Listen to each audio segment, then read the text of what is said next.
Minister about the deal and why trade within this country has got harder. Plus, we spend 24 hours a day in somewhere that's deemed unsafe to live in, to be in. The government offers billions more to help those affected by the cladding scandal. Does it go far enough? Is it the end of the nightmare for those trapped? On your radio, on Global Player, and Play LBC. Leading Britain's conversation. This is LBC. From Global's newsroom at 1 o'clock, leaseholders in high-rise buildings in England will face no extra costs to remove dangerous cladding. Thousands of flat owners have faced huge bills to make improvements, nearly 4 years on from the Grenfell Tower disaster. People in buildings with fewer floors will be offered a finance package. Housing Secretary Robert Jenrick says the plans will provide certainty to leaseholders. The government is providing more than £5 billion, including a further £3.5 billion announced today, plus the significant cost of the very generous financing scheme, which will run for many years to come, to ensure all leaseholders in medium and high-rise blocks face no costs or very low costs. Boris Johnson's refused to confirm whether business rates relief will be extended beyond March. Labour says firms can't wait until the budget to find out about future support. The Prime Minister says the Chancellor will set out further assistance in his spending plans next month. Ministers have defended jail sentences of up to 10 years for people who lie about travelling back from COVID hotspots. The new penalty was announced yesterday as part of controls aimed at stopping variants of the virus from being imported. Some senior Conservatives say the maximum prison term is disparate transmission. Coronavirus in and run the risk of hundreds or thousands of people being ill or even dying. We do think there need to be very clear penalties in place. Organisers of the Open Golf say they're planning to hold a full-scale event with fans in attendance in July. They say there's a growing cause for optimism because of the rapid rollout of the COVID. Backup plans will stay in place for the championship to be held behind closed doors if necessary. In the city a short time ago, the FTSE 100 was trading up 5 at 65.7. The pound buys $1.38. And the weather, another cold day but not quite as windy. Showers in eastern areas, dry with sunny spells in the west. A high of 3 Celsius. I'm Thomas Watts. So your boiler's making even more noise than your neighbour's yappy dog. And with so much time at home, now's probably a good time to do something about it. The boiler, that is, not the dog. Get a new boiler installed by an expert British Gas engineer and spread the cost over 2.5 years interest-free. Plus, get £150 off when you book before the 20th of February. Search British Gas New Boiler. British Gas, here to solve. British Gas New Heating Limited is a credit broker and uses a panel of lenders. Conditions apply. This is LBC from Global, leading Britain's conversation with Tom Swarbrick.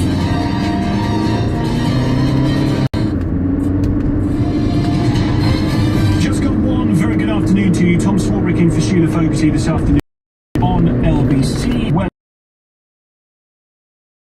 let's get straight to it. Right now, the government is laying out its plans for resolving this cladding scandal.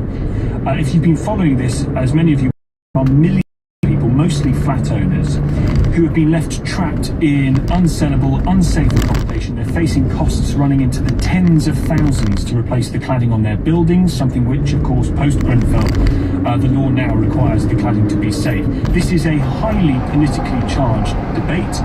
The issue has turned into a bit of a circular firing squad with developers, with leaseholders, with government. We'll get the details from our Rachel Venables, who has been doggedly working on this for the best part of a year now. But I want to take you straight live to the House of Commons, where the Community Secretary Robert Jenrick is on his feet and answering questions from all across the political divide about a resolution to this issue. Let's take a listen.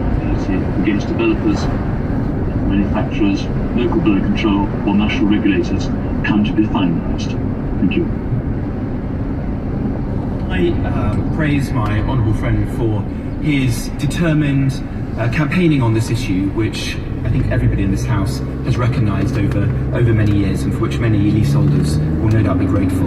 I've been pleased to work with him and to take his advice when it's been needed. I can assure him that the funding that we've made available today will provide leaseholders with the certainty and confidence that they need. That any leaseholder in a building over 18 metres will now know that they will not have to pay for the removal of cladding. And those leaseholders in the buildings that are lower rise, those of 11 to 18 metres, can have great comfort from the fact that this new financing arrangement will be in place. It doesn't preclude any actions by the building or by the leaseholders against insurers or those holding warranties, the developers, and those actions should take place. We want to see those who made these mistakes brought to book. We don't want this all to fall upon the taxpayer. That's absolutely essential, because this is a very difficult judgment. We have to balance the interests of leaseholders who are homeowners with those of the as well, and ensure that we're striking the right balance. I think we've done that today, and I hope this is a major step forward in the battle against this issue. Robert Jenrick, the Community Secretary, referring to what I was talking about earlier, perhaps the circular firing squad that there has been for the last few years on this issue, and hopefully the government is trying to give people, certainly the leaseholders, some certainty. We'll speak to a campaigner in just a moment. Let's get the details on what has been announced from our correspondent, LBC's Rachel Venables. Rachel, afternoon to you. Does this guarantee certainty for those leaseholders? It guarantees some certainty of some costs for some leaseholders. I think is the best way. Heard from Robert Jenrick. Holders in buildings over 18 metres tall, he says, should not have to pay for cladding £5 billion to do just that. Now, I have a few questions about the sums. First of all, that adds to the £1.6 billion that was already on offer in this building, up to £5.1 billion.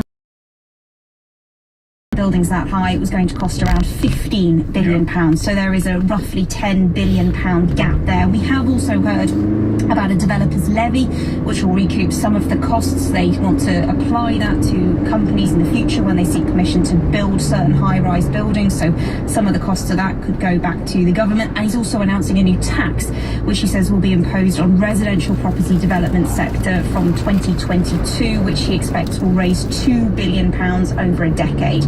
We are still missing quite a few billions of pounds there. The crucial line, I think, that many leaseholders will take, though, is that that was only talking about buildings over 18 metres tall, which is roughly 6 stories. If you're under that, there is no government grant. Instead, you will be effectively forced to take a long-term, low-interest loan, which is something that leaseholders, flat owners, had been horrified about the suggestion of for a very long time now, because it still means they will have to pay, in some instances, tens of thousands of pounds to fix issues like cladding. The Secretary of State said it would be capped at no more than £50 a month, but of course it could go on for a very, very long time. And therein lies the really complex resolution to this, which is you've got the leaseholders who are refusing to pay anything, understandably, because they bought it in good faith. You've got the developers of the properties saying, well, we built these and we were told that they were safe when we built them, and then the government has to obviously cater for the taxpayer, and why should the taxpayer foot the bill?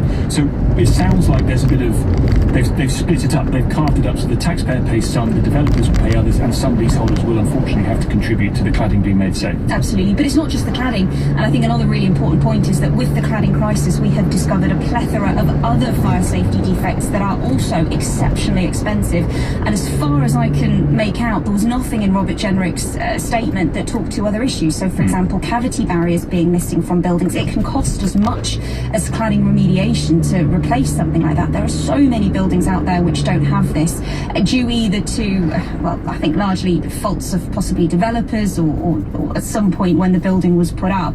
That can cost tens of thousands, hundreds of thousands of pounds per flat to fix. Nothing from Robert Jenrick there. So if you're in a building over 18 metres and that's your problem, people are still going to face these bills, are still going to face things like bankruptcy.